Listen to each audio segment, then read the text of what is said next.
रूपनगर राज्य के एक छोटे से गांव के बाजार में गांव का जमींदार एक दुकान के अंदर बैठा हुआ था।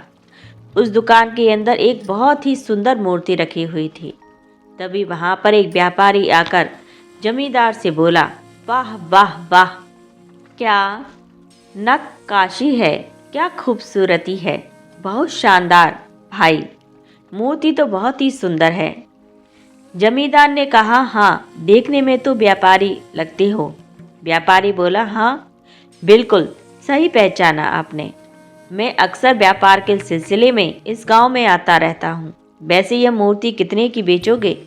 जमींदार ने कहा, अब देखो, वैसे तो सुंदरता का कोई मोल नहीं होता, परंतु तुम्हें मैं यह मूर्ति 50 स्वर्ण मुद्राओं में दे दूंगा। व्यापारी मूर्ति को देखकर खुश होता हुआ बोला, जबरदस्त, शानदार। जिसने भी मूर्ति बनाई है उसकी कुशल कारीगरी की जितनी भी प्रशंसा की जाए उतनी कम है। जमींदार ने व्यापारी की बात सुनकर कहा, वैसे आपकी जानकारी के लिए बता दूं कि यह मूर्ति मैंने ही बनाई है। व्यापारी ने चौंक कर कहा, अच्छा, परंतु आप तो जमींदार हैं। जमींदार ने कहा, हाँ, सही कहा, मूर्ति बनाकर बेचना मेरा शौक है। जमींदार की बात सुनकर व्यापारी ने मुस्कुराते हुए 25 स्वर्ण मुद्राओं की थैली जमींदार को पकड़ा दी और मूर्ति लेकर चला गया।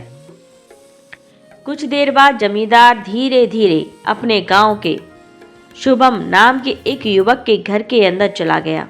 जमींदार को देखकर शुभम प्रसन्न होते हुए बोला, मुझे आपका ही इंतजार था। जमींदार शुभम को 5 स्वर्ण मुद्राएं पकड़ाता हुआ बोला, ये लो भाई शुभम, तुम्हारी मूर्ति 10 स्वर्ण मुद्राओं में बिक गई है। बड़ी मुश्किल से बिकी है। चलो, 5 मुद्राएं तुम्हारी और 5 मेरी। ठीक है, शुभम ने कहा। क्या कह रहे हैं जमींदार साहब, इतने कम दामों में? लेकिन मैंने तो मूर्ति बहुत ज़्यादा सुंदर बनाई थी। जमींदार ने थोड़ा कड़क स्वर में कहा, देख शुभम, एक काम कर, किसी दिन खुद ही अपनी मूर्ति बाजार में जाकर बेच कर देखना, तब तुम्हें पता चलेगा कि कितने में बिकती है। अगर तुम चाहते हो कि तुम्हारी मूर्ति अच्छे दामों में बिके तो फिर कोई ऐसी सुंदर मूर्ति बनाकर तैयार करो जिसे एक बार में कोई देखे तो बस देखता ही रह जाए, चाहकर भी अपनी दृष्टि उससे हटा ना पाए। ऐसा कुछ बनाओ तो महंगे दामों में बिके। इतना बोलकर जमींदार वहां से चला गया। शुभम, जो कि एक बहुत ही सीधा साधा और भोला इंसान था, वह नहीं जानता था कि जमींदार उसे मूर्ख बनाता है। शुभम अपने आप से बोला, हे भगवान, इस बार मैं ऐसी सुंदर लड़की की मूर्ति बनाऊंगा कि जो भी मनुष्य उससे देखेगा उससे प्रेम कर बैठेगा। इतना बोलकर शुभम मूर्ति बनाने में जुट गया। इधर जमींदार अपनी हवेली में जाकर अपनी पुत्री गौरी से बोला, ये लो गौरी, स्वर्ण मुद्राएं, इन्हें अलमारी में रख दो। गौरी स्वर्ण मुद्राएं लेते हुए अपने पिता से बोली, पिताजी, आप शुभम के साथ अच्छा नहीं कर रहे। आप जानते हैं कि वह कितना भोला है और वह कितनी मेहनत से मूर्ति बनाता है। जमींदार ने गौरी से कहा, अरे, इसे भोलापन नहीं कहते गौरी, इसे मूर्खता कहते हैं। मैंने शुभम से बड़ा मूर्ख इस संसार में कभी नहीं देखा। गौरी बोली, पिताजी, वह आप पर विश्वास करता है। गौरी की बात सुनकर जमींदार हंसने लगा। अरे गौरी, वह मुझ पर विश्वास नहीं बल्कि अंधविश्वास करता है और तुम फिर से शुभम की इतनी तरफदारी करने लगी। हाँ हाँ, ठीक है, मैं जानता हूँ कि तुम मन ही मन शुभम को पसंद करती हो, लेकिन मेरी बात कान खोलकर सुन लो गौरी, मैं तुम्हारा विवाह उस भिखारी के साथ तो बिल्कुल नहीं करूँगा। इतना बोलकर जमींदार वहाँ से चला गया। अगले दिन जमींदार शुभम के घर पर जाकर बोला, अरे शुभम, आज कौन सी मूर्ति तैयार की है? भाई शुभम कहने लगा, जमींदार साहब, कल आपकी बात मेरे दिमाग में घर कर गई, इसीलिए मैं ऐसी सुंदर मूर्ति बना रहा हूँ जो आज तक किसी ने ना बनाई हो। जमींदार ने कहा, वह सब तो ठीक है, लेकिन आज मैं क्या बेचूंगा? मेरा मतलब यह है कि मुझे कोई तो मूर्ति दो जिसे मैं बाजार में बेचकर तुम्हारा थोड़ा भला कर सकूं। अब देखो, मुझे अपनी कोई परवाह नहीं। अरे भगवान का दिया हुआ मेरे पास तो बहुत सारा धन है। मैं सारी जिंदगी ना कमाऊं तो भी मेरा जीवन आराम से कट जाएगा। आराम से जीवन भर खाऊंगा। लेकिन बेटा तुम्हारा तो कुछ ना कुछ देखना पड़ेगा ना। हाँ हाँ, मैं जानता हूँ, कहते हुए शुभम ने एक मूर्ति जमींदार को पकड़ा दी और दोबारा उसी मूर्ति को बनाने में व्यस्त हो गया। जमींदार मूर्ति लेकर शुभम के घर से बाहर चला गया और अपने आप से बोला, आज तो काफ़ी देर हो गई। जंगल के रास्ते से चलता हूँ, बाजार जल्दी पहुँच जाऊँगा। जमींदार मूर्ति लेकर जंगल के रास्ते से चल दिया। वो आधे रास्ते पहुँचा ही था कि तभी एक घुड़सवार जो कि वहाँ से गुजर रहा था अचानक जमींदार को देखकर रुक गया।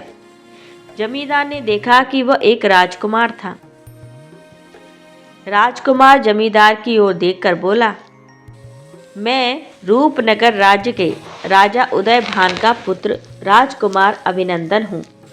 जमींदार ने मुस्कुराकर कहा, आपको कौन नहीं जानता राजकुमार। यह तुम्हारे हाथों में मूर्ति तो बहुत ही सुंदर है। क्या इस मूर्ति को तुमने बनाया है? राजकुमार ने पूछा। व्यापारी ने कहा कि हाँ, इस मूर्ति को मैंने ही बनाया है। अगर यह मूर्ति आपको पसंद आ गई है तो मैं आपको यह मूर्ति भेंट स्वरूप देने के लिए तैयार हूँ। इसका मतलब मैं बिल्कुल सही स्थान पर आया हूँ। राजकुमार ने कहा, मैं आपकी बात का मतलब नहीं समझा। व्यापारी कहता है। राजकुमार ने उत्तर दिया कि बात ऐसी है कि कल मैंने अपने राज्य में एक व्यापारी के हाथ में एक बहुत ही सुंदर मूर्ति देखी। उस व्यापारी ने मुझे बताया कि वह उस मूर्ति को इसी गांव से लेकर आया था। दरअसल मुझे एक सुंदर राजकुमारी की मूर्ति बनवानी है और वो मूर्ति मुझे अपने पिता को भेंट करनी है। तो क्या तुम ऐसी मूर्ति बना सकते हो? हाँ हाँ, क्यों नहीं, राजकुमार ने कहा। तो फिर ठीक है, मैं तुम्हें 9 दिन का समय देता हूँ। 10वें दिन मैं स्वयं सैनिकों के साथ उस मूर्ति को लेने के लिए तुम्हारे गांव में आऊँगा। ठीक है। फिर व्यापारी कहता है, यह तो हमारे लिए गर्व की बात है राजकुमार। मैं इस गांव का जमींदार हूँ। आप 10वें दिन मेरी हवेली में आ जाना। जमींदार की बात सुनकर राजकुमार मुस्कुराता हुआ वहां से चला गया। अगले दिन जमींदार शुभम के घर पर जाकर उससे बोला, शुभम, कल मेरे पास एक व्यापारी आया था जो एक सुंदर राजकुमारी की मूर्ति बनवाना चाहता है। यह सुनकर शुभम खुश होते हुए बोला, अरे वाह, तब तो समझ लीजिए जमींदार साहब, काम हो गया। जमींदार ने चौंक कर पूछा, क्या मतलब? मतलब यह है कि मैं एक सुंदर राजकुमारी की मूर्ति ही बना रहा हूँ। अच्छा, तो यह कब तक तैयार हो जाएगी? जमींदार साहब, मैं 8 दिन के अंदर मूर्ति बनाकर आपको दे दूंगा। ठीक है शुभम, तो 9वें दिन मूर्ति मुझे तैयार चाहिए।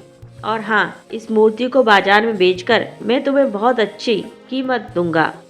इतना बोलकर जमींदार वहाँ से चला गया और शुभम दिन रात उस सुंदर लड़की की मूर्ति बनाने में मेहनत करने लगा। 8वें दिन शुभम अपनी बनाई हुई सुंदर लड़की की मूर्ति को गौर से देख रहा था।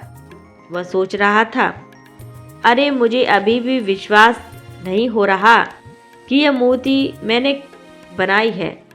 वाह, ऐसा लगता है जैसे ये मूर्ति नहीं बल्कि जीती जागती एक सुंदर राजकुमारी है। वाह शुभम, वाह, क्या कारीगरी है। तभी वहां पर जमींदार आ पहुंचा और मूर्ति को देखकर आश्चर्य से बोला, अरे शुभम, क्या बात है, उम्दा प्रदर्शन। अरे तुमने मूर्ति तो वाकई में बहुत ज़्यादा सुंदर बनाई है। गजब कर दिया भाई, बहुत सुंदर। शुभम कहता है, जमींदार साहब, मुझे भी विश्वास नहीं हो रहा कि इस मूर्ति को मैंने अपने हाथों से बनाया है। ठीक है, चलो तो शुभम, लाओ इस मूर्ति को अब मुझे दे दो। शुभम ने मूर्ति को जमींदार को दे दिया।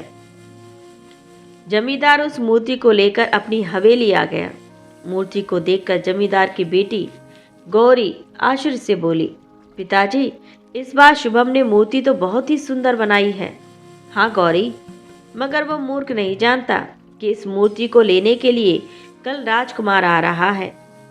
फिर तो आपको ये बात शुभम को बतानी चाहिए और उस राजकुमार को भी इस मूर्ति को शुभम ने बनाया है।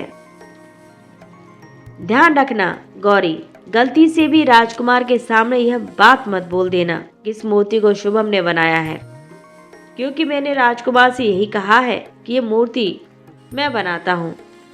व्यापारी कहता गया। जमींदार नहीं जानता था कि कक्ष की खिड़की के बाहर गांव का बल्लू नाम का एक व्यक्ति उन दोनों की बातें चुपके से सुन रहा था और सोच रहा था, वाह वाह, ये मूर्ति तो बहुत ही सुंदर है। मैं आज रात इस मूर्ति को चुरा लूंगा और इसे रूपनगर राज्य में जाकर बेच दूंगा। मुझे बहुत अच्छी कमाई हो जाएगी।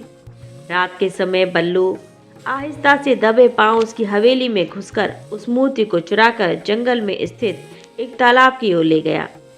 वह सोचता है, आज रात यही तालाब के पास गुजार लेता हूँ। सुबह उस मूर्ति को रूपनगर राज्य में ले जाकर बेच दूंगा। अगली सुबह जब जमींदार की आंख खुली तो मूर्ति गायब देखकर वह बुरी तरह से चौंक पड़ा और गुस्से से गौरी से बोला, गौरी, मैं समझ गया, उस मूर्ति को किसी और ने नहीं बल्कि शुभम ने चुराया होगा। उस नालायक को शायद भनक लग गई होगी कि उसकी बनाई हुई मूर्ति को लेने के लिए राजकुमार आने वाला है। वह गौरी से यह कह ही रहा था कि तभी राजकुमार अपने सैनिक के साथ वहां आ गया। जमींदार, हम आ गए, लाओ मूर्ति बन गई। क्षमा कीजिए राजकुमार, मैंने एक मूर्ति को कल बनाकर तैयार किया था, परंतु मूर्ति मिल ही नहीं रही। लगता है कोई चुरा ले गया। राजकुमार ने गुस्से में कहा, यह क्या बकवास कर रहे हो तुम पिताजी के सामने हमें अपमानित करना चाहते हो। जमींदार हाथ जोड़कर कहने लगा, मेरी बात का विश्वास कीजिए राजकुमार जी, मैं आपको झूठ नहीं बोल लूँगा। अब तुम मेरी बात ध्यान से सुनो। मेरे पिता इस समय जंगल की गुफा के अंदर अपने सैनिकों के साथ ठहरे हुए हैं। मैं भी वहीं ठहरा हुआ हूँ। मैं तुम्हें केवल कल तक का समय देता हूँ। मुझे किसी भी हालत में सुंदर राजकुमारी की मूर्ति चाहिए। अगर मुझे मूर्ति नहीं मिली तो कल तुम्हारी जिंदगी का आखिरी दिन होगा, समझो। इतना बोलकर राजकुमार गुस्से से वहां से सैनिकों के साथ चला गया। जमींदार गांव के लोगों की भीड़ लेकर शुभम के घर पर पहुंच गया। अपने घर पर इतनी सारी भीड़ देखकर शुभम घबराते हुए बोला, क्या हुआ जमींदार साहब? जमींदार ने गुस्से में कहा, बनो मत शुभम, सीधी तरह से बता दो कि वो मूर्ति कहाँ है। अरे तुम्हारी वजह से राजकुमार अभिनंदन मुझे धमकी देकर गया है। शुभम ने चौंक कर कहा, राजकुमार? मुझे कुछ समझ में नहीं आ रहा। जमींदार ने कहा, अरे तुमने जो मूर्ति बनाई थी, मैंने उस मूर्ति का सौदा राजकुमार से किया था, परंतु कल रात वो मूर्ति मेरी हवेली से चोरी हो गई। शुभम ने पूछा, लेकिन आपने तो कहा था कि आपने एक व्यापारी से सौदा किया है। तभी जमींदार गांव के लोगों से बोला, वाह वाह वाह, देखो भाइयों, देखो, इसे कहते हैं नमक हराम। एक तो इसकी मूर्तियां कोई कौड़ियों के दाम नहीं खरीदता। मैं इसकी मूर्तियों को जैसे तैसे बाजार में बेचता हूँ ताकि इसका घर चल सके। और इसने मेरे साथ क्या किया, देख रहे हो। तभी एक गांव वाला शुभम से बोला, देखो शुभम, अगर तुम्हारी वजह से जमींदार को कुछ भी हुआ तो हम सारे गांव वाले मिलकर तुम्हें गांव से धक्के देकर बाहर निकाल देंगे। शुभम सभी गांव वालों से कहने लगा, अरे मेरा विश्वास कीजिए जमींदार साहब, मैंने मूर्ति को नहीं चुराया है। आप सब लोग मेरा विश्वास तो कीजिए, मैं भला मूर्ति को क्यों चुराऊंगा। जमींदार ने शुभम का गला पकड़कर कहा, अरे मुझे क्या पता क्यों चुराए, मैं कुछ नहीं जानता। कल मुझे वो मूर्ति चाहिए चाहिए, बात खत्म। इतना बोलकर गांव के लोगों के साथ वहां से चला गया। शुभम रोता हुआ अपने आप से बोला, हे भगवान, अब एक रात में मैं दूसरी मूर्ति बना भी नहीं सकता। अब मैं क्या करूं? तभी वहां पर गौरी आ पहुंची और शुभम से बोली, इन सब का कारण मेरे पिता हैं। शुभम ने हैरान होते हुए कहा, क्या मतलब? गौरी ने कहा, मेरे पिता अब तुम्हें ठग रहे हैं। वो तुमसे मूर्ति ले जाकर बाजार में सोने के दाम में बेच देते थे और तुम्हें ना के बराबर धन पकड़ा देता थे। कुछ दिन पहले तुम्हारी बनाई हुई मूर्ति रूपनगर राज्य के राजकुमार को बहुत पसंद आ गई, लेकिन पिताजी ने तुम्हें इस बारे में नहीं बताया। उसी राजकुमार ने पिताजी को एक राजकुमारी की मूर्ति बनाने के लिए बोला था। राजकुमार यही समझता है कि मूर्ति तुम नहीं मेरे पिता बनाते हैं। तुमने मेरे पिता को राजकुमारी की मूर्ति बनाकर दे दी, मगर कल रात मैंने देखा कि गांव का ही बल्लू नाम का एक व्यक्ति घर में दबे पांव घुस आया और चुपके से उस राजकुमारी की मूर्ति को उठाकर जंगल की तरफ ले गया। यह सुनकर शुभम बुरी तरह से चौंक पड़ा।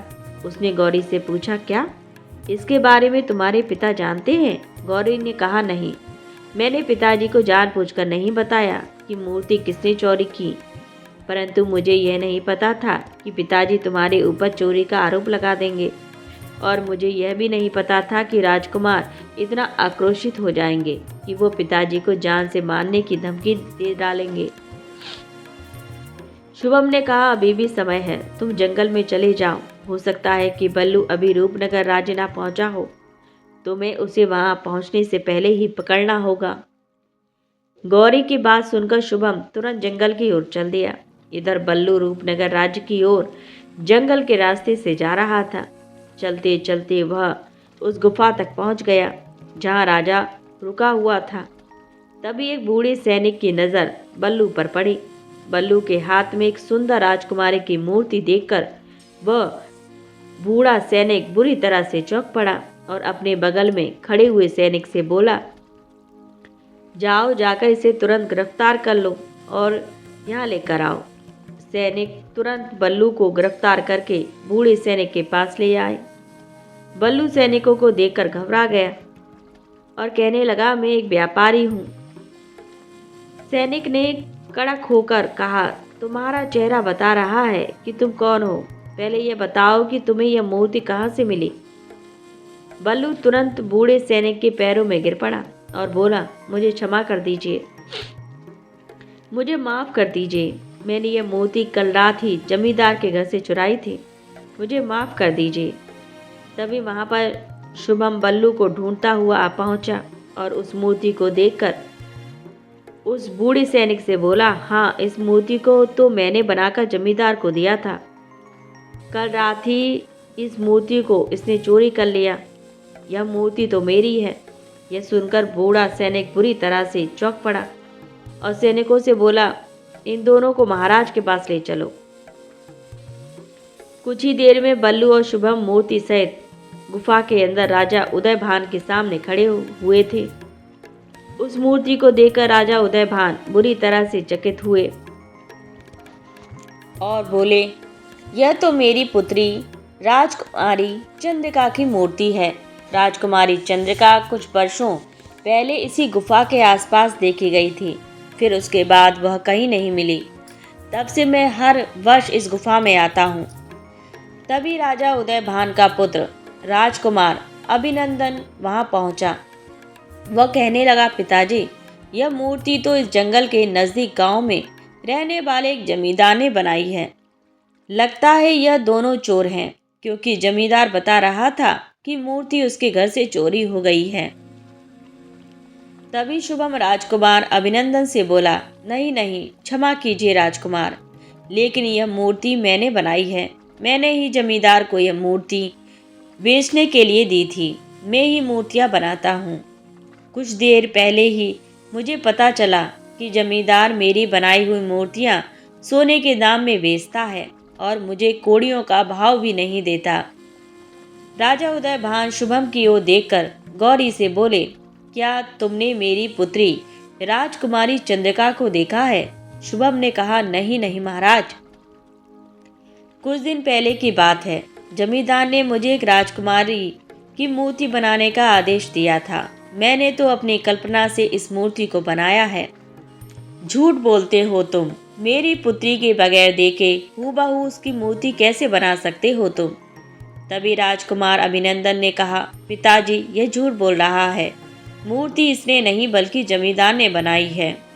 अगर जमींदार ने इस मूर्ति को बनाया है तो जमींदार ने राजकुमारी चंद्रिका को जरूर देखा होगा।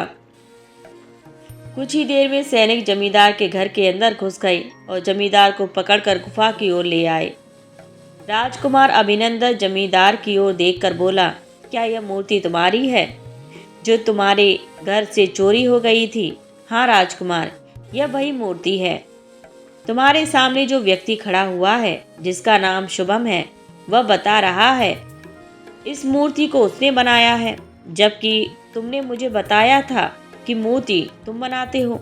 चलो अब सच सच बताओ कि इस मूर्ति को किसने बनाया है। जमींदार ने कहा, राजकुमार इसमें भला कैसे संदेह, इस मूर्ति को तो मैंने ही बनाया है। अरे ये शुभम झूठ बोल रहा है, बल्कि इसने तो मेरी हवेली से इस मूर्ति को चुराया है। यही चोर है।